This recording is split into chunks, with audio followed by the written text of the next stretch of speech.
so just get out of here. So what I did was I kind of summarized everything. So it's a very short, comprehensive talk, probably the shortest that you have heard in the last 3.5 days. So what I wanted to say first thing was that this topic is wrong. There is no comparison between eco and a CTCA. It's like you know how to walk, that's your echocardiography, and you know how to drive a car, that's a CTCA. You can't replace walking with a car. A car has its own value and walking has its own value. You can never replace eco by a CTCA. You can augment an eco by a CTCA. You cannot say that, oh, I have done a CTCA, now I will not do an echo. Would you do that? You have attended 3.5 days. Would any of you do that? No. So you would probably just see, why do we need CTCA? Just the fact that we needed some imaging modality beyond echo tells you that the echo might have got some limitations. So I've just tried to compile what are those. So it's a balance. There is no comparison. I'm here in between, and both are equal modalities. Both are good. There is no debate. Now, the role of echocardiography, we all know it is done for an initial assessment. You have all heard the talks that you will not wait for the echo to be abnormal to make a diagnosis of Kawasaki disease. I hope that is very well, the point is very well taken, that you will not wait for that point that the echo is abnormal to make a diagnosis, and pediatricians make a lot of this mistake. We are all rheumatology people here, we don't do this, but pediatricians do that. They will say, but the echo is normal, so why are you giving IVIG? Oh, that's the point of giving IVIG. So that is something which they totally miss. So this is something which all of us should impress upon our pediatric colleagues, that you should not wait for the echo to become abnormal.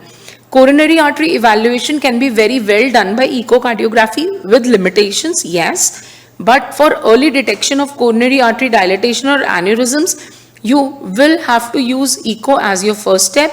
Assessment of cardiac function, other than the coronaries also, there is so much more.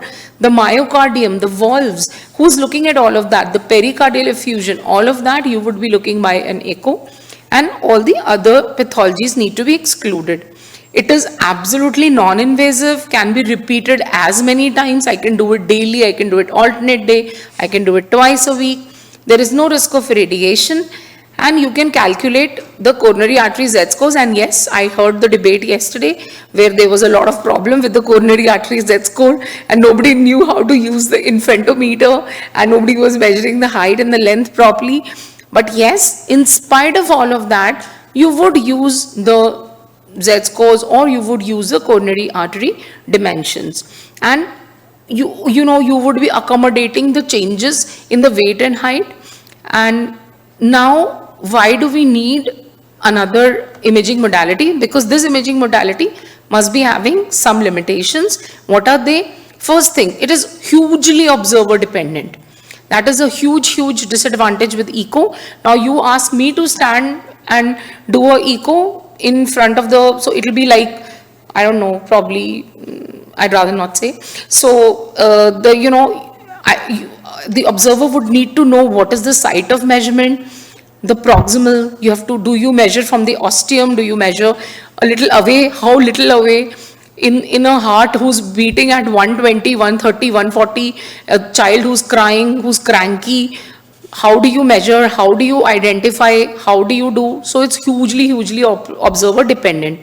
So my first year fellow is doing, my second year fellow is doing, my cardiologist is doing, my new cardiologist is doing, my trained cardiologist is doing. It's a lot of a difference. So then the site of the measurement, then inside edge to edge needs to be seen. Have I gone a bit up? Have I gone a bit low?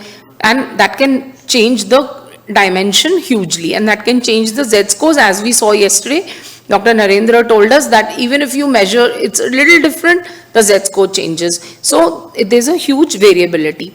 It is machine dependent. Even in our center, if a child is in the PICU, we have a machine over there, and we have a machine in the cardiac department. So they would say that, oh, we have measured, we have given you the dimensions, we are giving you the Z-score, but just, these are arbitrary, our machine is better.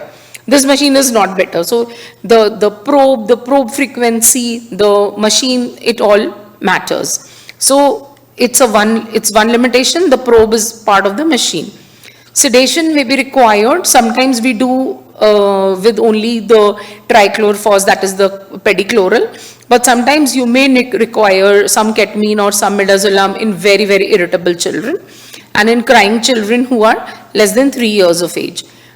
In older children on follow-up, there is a poor acoustic window due to the thick anterior chest wall, and you may have a poor acoustic window, and the length and the height needs to be measured accurately, as you very well heard yesterday. There was no specific Z-score for Indian children. We need to have these Z-scores which are designed for our ethnicity, the age, race, gender matched specific Z-scores. With all of this, the distal coronaries are poorly seen. It is very well emphasized, and there are elegant studies by Dr.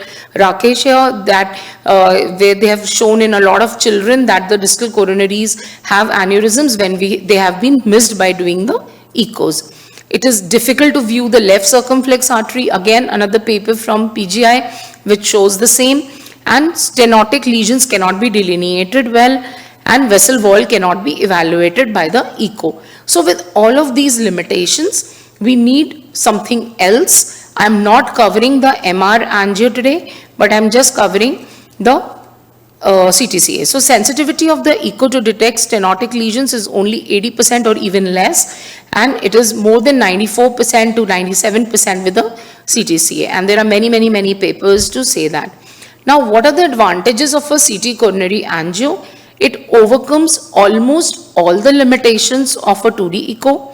It is relatively non-invasive. When I say relatively, there is a cannula involved. The cannula needs to be a good 20 gauge to 22 gauge so that you can give that much of the dye, and then you need to do this. You get almost similar views as a catheter angiography, and catheter angiography is the gold standard, we all know, to delineate either a thrombosis or a stenosis, and even to give you the calcification in old lesions. The distal segment involvement is highlighted, as is the involvement of the left circumflex artery. So it is not dependent on the observer. You do the sequences and we will see what are the problems. Now the limitations. Now, radiation is the biggest concern that all of us have, and till I heard Sir's talk many years ago at the Chennai APLAR meeting, I used to think that, CT coronary angio should be reserved for children who grow up, and once they are adults, then we should be doing. And after that talk, my eyes were open, and then we started realizing that no, we should be doing it much earlier. And now the AHA 2017 and the 2024 also recommends all of that. But it is preferable to use a dual source multi-slice CT scanner, preferably something more than 64 slices, or 128 or a 320. Prospective ECG gating is better, and as another paper from Dr. Singhal and Dr. Rakesh Pilania here also suggested, in a retrospective gating was used and a prospective gating was used, and the radiation dose is much less with a prospective gating. And all of that was discussed yesterday, and I'm sure you all grasped that during the RR interval, there's no radiation, so the overall radiation exposure is reduced to much less. But are these machines available everywhere? Is a cardiologist or a trained radiologist available everywhere? We can't divide Dr. Manful and put him in all centers. I wish we had a Dr. Manful Singhal for all the centers. And there is a risk in sedation, in injecting the dye, in giving the metoprolol and doing the inducing that bradycardia. And then again, this was also discussed yesterday. So a radiologist is available all the time for all the scans. Is it always possible? Suppose the radiologist is on leave, and so what will you do during that time? Will you not do the CTCAs? Who will do the CTCAs? Suppose you miss, suppose you are not able to optimize. So there is a knowledge gap over here which is immense, and this knowledge gap is tremendous, and this needs to be somehow fulfilled.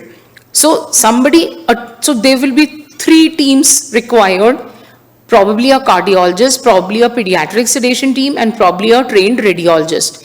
It is not possible in all the setups all the time to have this. According to me, this is one of the biggest limitations. The radiation exposure is definitely a concern. So I understand that one CTCA is equivalent to about 10 chest x-rays. So what is a safe number of X-ray exposure in a growing child? So suppose I have a 1-year-old child and I do a CTCA at a baseline, then I'm doing a CTCA every year or every 3 years or every 5 years. So in the lifetime of this child, how many CTCAs can this child take? How many can we do safely? Are we justified in doing this, or are we justified in withholding it because of radiation exposure? I'm sorry, I do not have the answers to these questions. And I'm just comparing the 2 modalities. I'm neither in for this nor in for that. And again, nobody discussed cost yesterday. Why? Because you're all from institutes which are supported and funded by the state. Think about poor us. Think about our patients who are self-paying. How many times am I doing, the cost of a CTCA at my unit, in my hospital, it's in excess of 15,000. And that does not include the sedation cost. That does not include if a pediatric sedation team is involved, then please add another 5,000-6,000 to it. So this 20,000, every how many months, how many years, for how long, do we have the answer? No insurance is paying for that, mind you. The insurance might have paid for the IVIG, but the insurance is not going to be paying for the CTCA because they do not pay for evaluation. They just pay for treatment. And what treatment am I showing by doing this CTCA?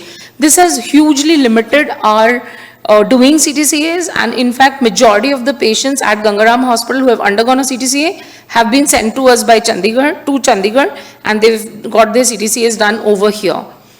Because of this huge issue with the cost, and second with the radiation exposure, because our radiologists were very trigger happy. They said, yeah, send us patients. But we were like, hey, you don't have the low dose protocol. You don't know this. We can't risk our children over to you like that.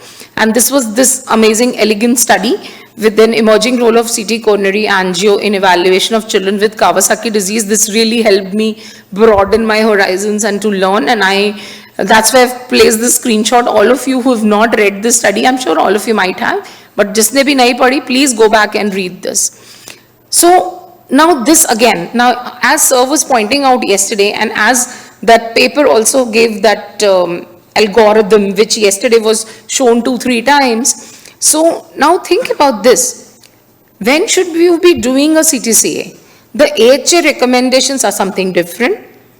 But should you be doing it at baseline? Should you be doing it after IVIG? Should you be doing it in all children? Or should you be doing it only in children who have a proximal dilatation or an aneurysm to detect the later one?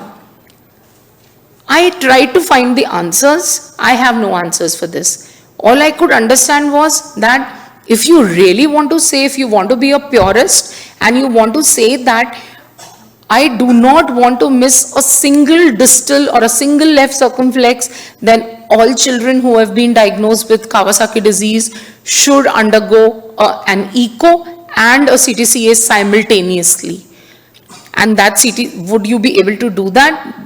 Do we have that much of infrastructure anywhere in the country? I don't think so. So then that means we are missing so many children. What about those children who did not show any proximal lesion on the echo, and I am just thinking that, oh, everything is normal. I have given IVIG, I am following up with the echo is normal, and I tell this family to stop the aspirin after 3 months or after 6 months. So am I justified in doing that? Have I missed a left circumflex? Have I missed a distal coronary artery lesion? Can this child go and die tomorrow just like that while playing? I don't know. And the AHA 2024 just talks about this. Just talks about this. So they say if your, where did it go? Yeah. So they say if your Z score is less than 2, they say don't do any advanced coronary imaging. So that means they are not saying that you are missing out a left circumflex or you are missing out distal aneurysms if your Z scores are less than 2 of the visualized coronary arteries. Then in the Z scores 2 to 2.5 also they are not saying this. Now in the Z scores 2.5 to less than 5, now they are saying in small aneurysms, they are saying you may consider coronary CT angio at 1 year at baseline. What about this 1 year time? What do you keep doing in this 1 year? So do you keep continuing to use the antiplatelets for 1 year and do a CTCA? Once your CTCA is negative, then you stop it. What do you do? It's not clear. These guidelines really need to be read and reread, read the fine print, then read between the lines, and then see what are you doing at your unit, and then modify them according to whatever you want. Then again, if your aneurysm has regressed, again you are doing it at 1 year at baseline and may consider if there is an inducible ischemia. So again it is a may consider. So you are doing an inducible ischemia. So how would you do that in a 2-year-old? How would you do that in a 3-year-old? You've got an infant at 6 months. Now at 1 year you are doing the CTCA. So this is a 1.5-year-old. When are you going to induce ischemia and when are you going to do what? So no answers to that. Again 2 to 5, Z score of 5 and less than 10. Again 1 year and may consider every 2 to 5 years. May consider every 3 to 5 years. It is so arbitrary. Is there any science behind it? Why 2 to 5? Why 3 to 5? What will happen in that 3 year? What will happen in that 5 years? No answers for that. So there is a huge lacuna when we are talking about CTCAs. It is not as simple as it seems. It is not simple as it sounds. We definitely need it. And now this is one unanswered question which I have left for my next speaker friend, and he is going to talk about this, and I was so happy to see this as the next talk. I said, chalo, ek kaam khatam hua. So I don't have to talk about that at all. That Z scores measured by the 2D echo, can they be actually extrapolated? Is it the same thing? First you are saying that you cannot measure it properly on the echo. Now you are saying you extrapolate the same thing to the CTCA. So Dr. Satish is going to answer these questions for you. And in summary, I would say and finish by saying that there is no comparison required. Each modality has its own use. If you don't have anything, use your judgment. If you have echo, use it. If your cardiologist doesn't know how to measure the coronary arteries, then I would rather intensify the treatment rather than take a chance. And I don't know, CTCA I feel is underutilized, and I totally agree that wherever we have a CT machine, we should try to use the low dose protocol. We should try to use the prospective ECG gating. We should try to get the CTCAs done as much as possible. These are our inhibitions. Once we will lose them, we will start using it much more and more. Thank you.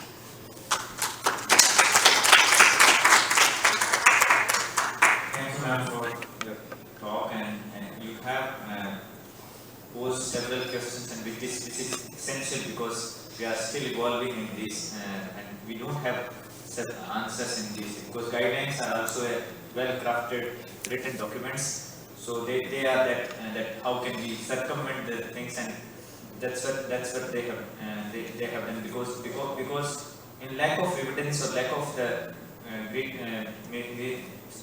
major studies, the guidelines would be like this only because of expert opinion. So I will go with the questions and comment after Dr. Satish's talk. So next speaker is Dr. Satish Kumar Loganathan. He is an alumnus to our institute.